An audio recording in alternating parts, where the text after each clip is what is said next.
Fans watching the NFL regular season opener on Thursday night got to see two legends, New England Patriots quarterback Tom Brady and the mighty Thor, whose new trailer for Thor, Ragnarok from Marvel Studios was featured during a break in the Patriots/Kansas City Chiefs game. The film goes in theaters on November 3rd, while tickets went on sale today. Watch the trailer below. In the film, Thor, Chris Hemsworth, is imprisoned on the other side of the universe without his hammer and finds himself in a race against time to get back to Asgard to stop Ragnarok, the destruction of his home world and the end of Asgardian civilization. The end is at the hands of an all-powerful new threat, the ruthless Hela, Cate Blanchett. But first he must survive a deadly gladiatorial contest that pits him against his former ally and fellow Avenger, the Incredible Hulk, Mark Ruffalo. Thor Ragnarok is directed by Taika Waititi and also stars Idris Elba, Jeff Goldblum, Tessa Thompson, and Karl Urban, with Anthony Hopkins returning as Odin.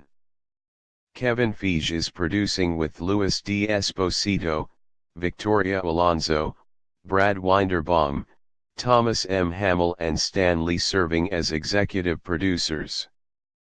The story is by Craig Kyle and Christopher Yost and Eric Pearson, and the screenplay is by Eric Pearson. While we haven't had a trailer yet for Thor, Ragnarok, the movie has plenty going for it in promotional material.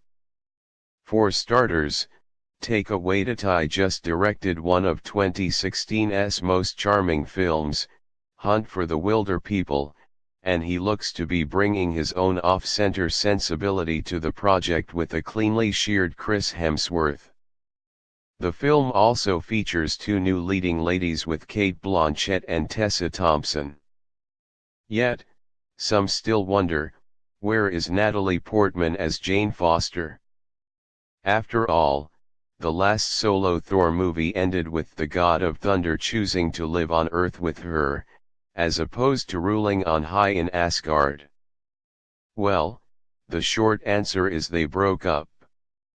And more precisely, Thor, Ragnarok could also be described as Thor, forgetting Jane Foster. Marvel finally confirmed as much while chatting with EU. First, Hemsworth himself basically described Thor in this film as enjoying his new swinging single. He's certainly enjoying being a drifter, being a solo cowboy out there.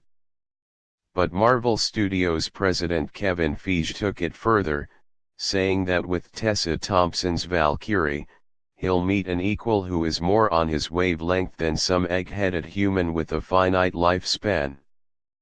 We wanted Thor to encounter somebody that was near his equal and that his relationship with Jane may have evolved in unexpected ways in between the Dark World and Ragnarok, and we wanted to pit him against a character who was much more his equal and in many ways his superior, Feige said.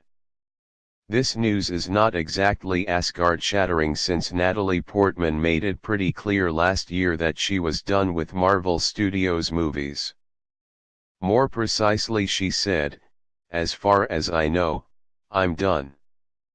I don't know if maybe one day they'll ask for an Avengers 7 or whatever, I have no idea. But as far as I know, I'm done."